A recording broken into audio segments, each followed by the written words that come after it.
26-এর বিধানসভা নির্বাচন এখনও 7 থেকে 8 মাস বাকি। তার আগেই তৃণমূল কংগ্রেস ঘর গোছাতে শুরু করেছে।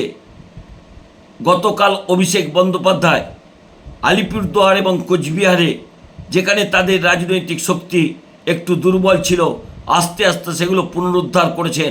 তাদের সঙ্গে আবার নতুন করে গতকাল বৈঠক করলেন। অন্যদিকে রাজ্যের মুখ্যমন্ত্রী তথা তৃণমূল নেত্রী মমতা বন্দ্যোপাধ্যায় সমস্ত সাংসদদের সঙ্গে গতকাল বৈঠক করেছেন। তৃণমূল কংগ্রেসের সংসদীয় দলে বেশ কিছু পরিবর্তন হয়েছে।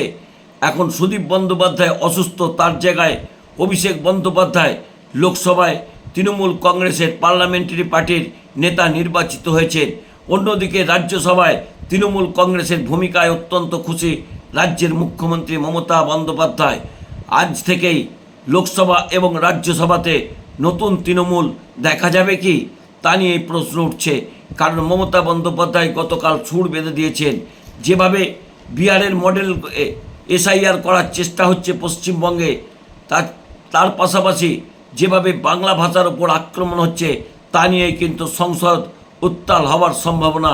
কারণ তৃণমূল কংগ্রেসকে পরিষ্কার করে মমতা বন্দ্যোপাধ্যায় যে সুর বেঁধে দিয়েছেন, বাংলা, বাঙালি এবং বাংলাদেশি সাজিয়ে দেওয়া হচ্ছে বাংলা কথা বলার অপরাধে, সেই বিষয়টিকে দিল্লির উপকণ্ঠে তুলে ধরার নির্দেশ দিয়েছেন তৃণমূল নেত্রী মমতা বন্দ্যোপাধ্যায়।